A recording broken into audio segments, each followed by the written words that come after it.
Banyak orang mencari guru meditasi, atau guru spiritual, atau guru yang diyakini bisa membimbing mereka untuk menemukan kehidupan yang tercerahkan, atau bahkan bisa menyelamatkan dia di alam kematian. Betulkah kita perlu guru meditasi atau guru spiritual? Mari kita bahas.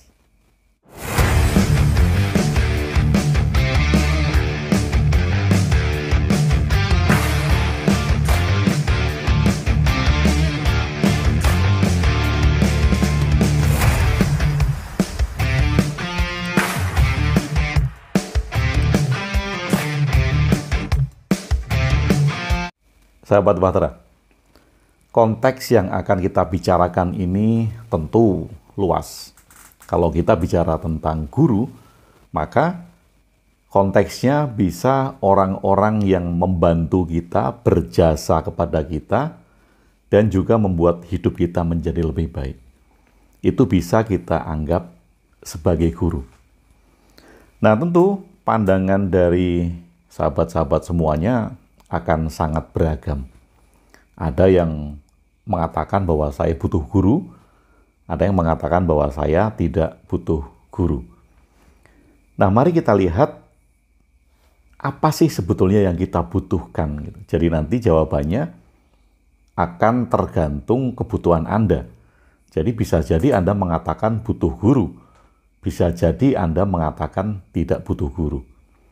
Tetapi kebutuhan yang mana sehingga kita tahu bahwa kita tidak tertipu atau kita tidak larut di dalam iming-iming oknum-oknum guru itu. Baik, tentu kita sepakat bahwa mereka, siapapun juga, bisa kita anggap sebagai guru. Mereka bisa kita anggap sebagai guru. Tentu kita sepakat bahwa orang-orang itu berjasa kepada kita, orang-orang itu menyadarkan kita, bermanfaat bagi kita, sehingga dia adalah guru kita.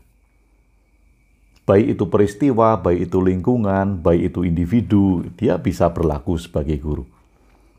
Pengalaman menyedihkan, orang yang membenci kita, orang yang mencelakai kita, itu juga bisa berlaku sebagai guru. Kita anggap itu sebagai guru. Teman kita ketemu dengan orang nongkrong, kemudian kita mendapatkan sesuatu yang baru, itu juga bisa kita anggap sebagai guru. Nah, yang ingin saya ajak sahabat-sahabat untuk memikirkan adalah tentang guru spiritual, guru meditasi, yang memberikan Anda janji tentang pencerahan jiwa, atau pemurnian jiwa, atau kesucian jiwa, atau mereka yang bisa menyucikan jiwa Anda. Mereka yang bisa memurnikan jiwa Anda.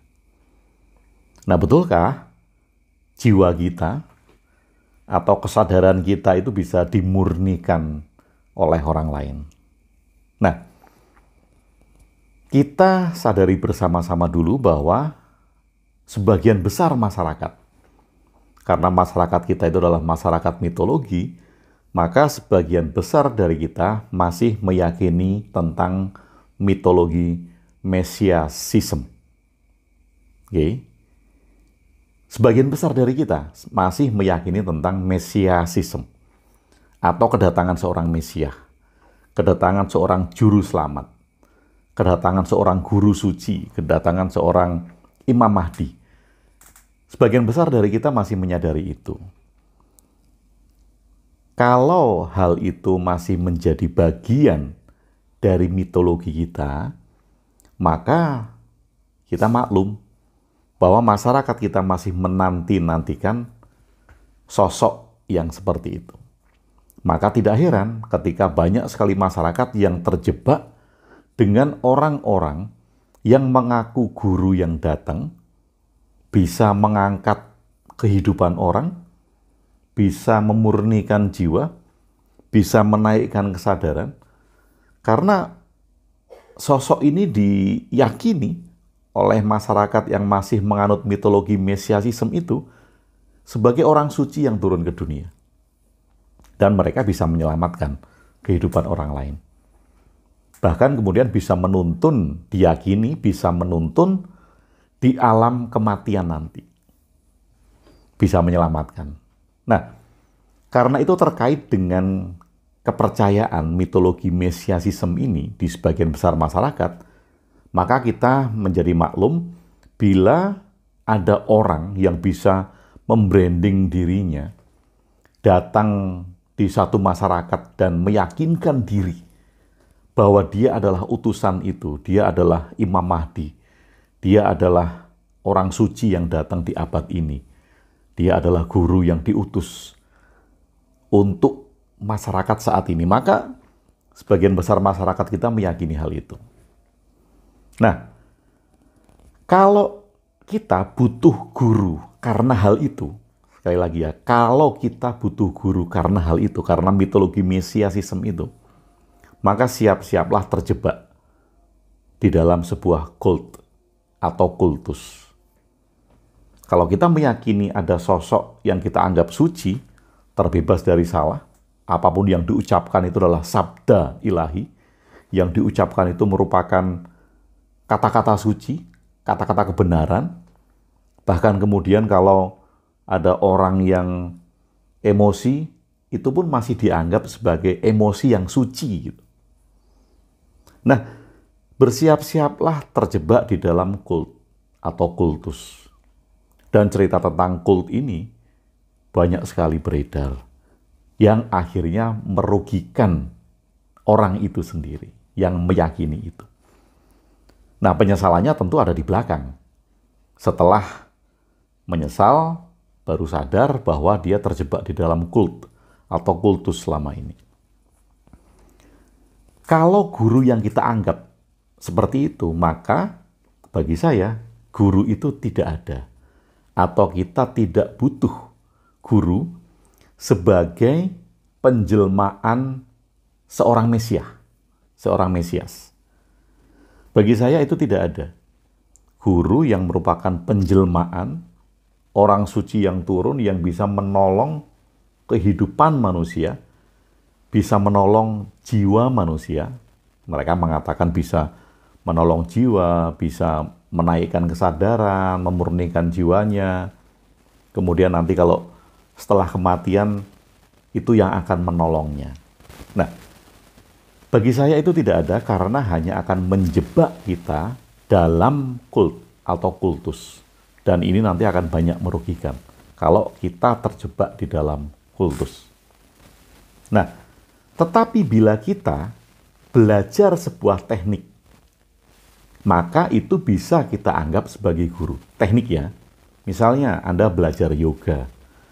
Kalau gerakan-gerakan yoga itu tekniknya tidak tepat, Anda akan keseleo, Anda akan salah urat, gitu. Anda akan sakit engselnya. Nah, itu teknik kan? Maka Anda perlu orang untuk membimbing Anda dengan teknik-teknik yang tepat. Nah, kalau yang dicari seperti itu, guru seperti itu, konteksnya tepat. Bagi saya itu konteksnya tepat kalau itu teknik.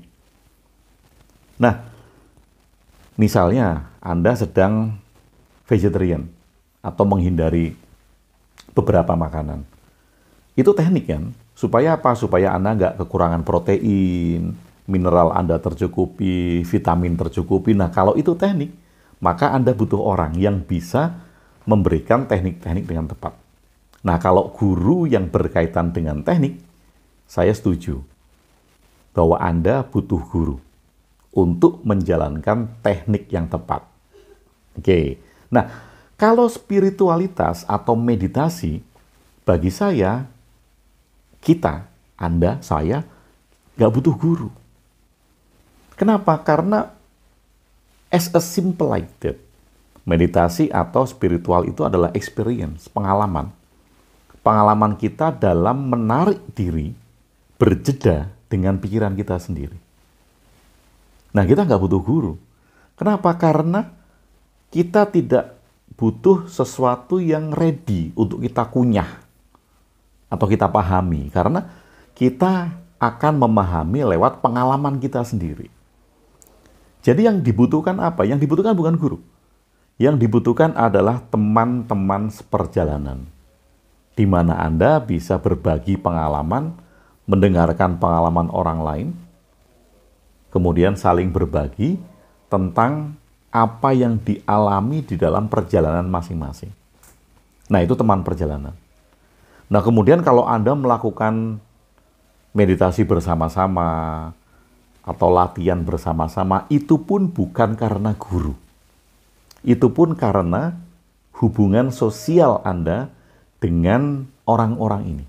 Untuk membangun kehidupan sosial, kedekatan Anda satu sama lain. Sehingga Anda perlu kumpul bersama, Anda perlu latihan bersama untuk menjalin kehidupan sosial Anda dengan teman-teman Anda.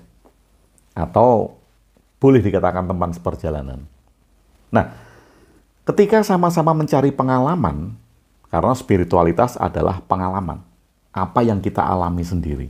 Bukan apa kata orang, bukan apa kata guru, bukan kata buku.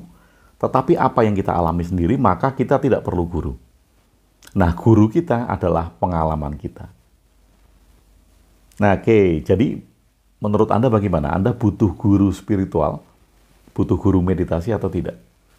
Sekali lagi, kalau Anda butuh guru spiritual, di dalam pikiran Anda adalah mereka yang sudah mencapai satu tingkatan tertentu sehingga suci, tercerahkan, dan akan membimbing Anda untuk membersihkan jiwa Anda, untuk menaikkan kesadaran Anda, maka bagi saya itu bullshit.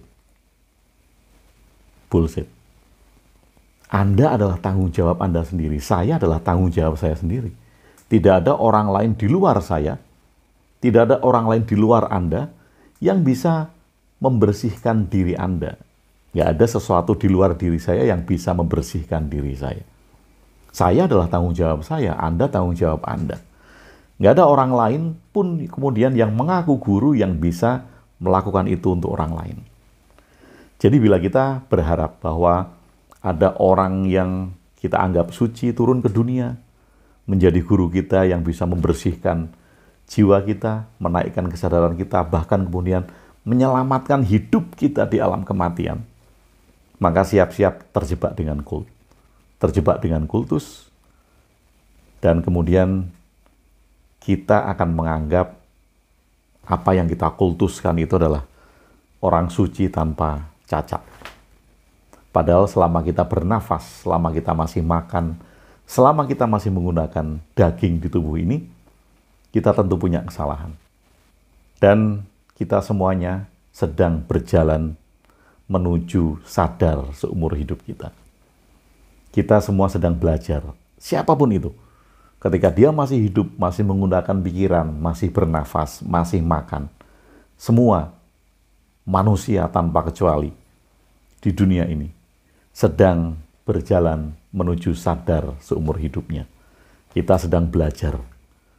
Saya sedang belajar, Anda sedang belajar, siapapun juga sedang belajar di dalam hidup untuk menuju sadar, sadar, sadar seumur hidup kita. Jadi marilah kita belajar bersama, mari kita berkembang bersama, mari kita tumbuh bersama. Dan kemudian kalaupun kita bertemu, maka kemudian kita bisa bersahabat untuk bertukar pengalaman dari perjalanan kita. Baik, pertanyaan terakhir. Anda butuh guru meditasi atau guru spiritual atau tidak? Terima kasih, semoga bermanfaat. Nanti akan ketemu lagi bersama saya Agung WB di Jonggring Saloko.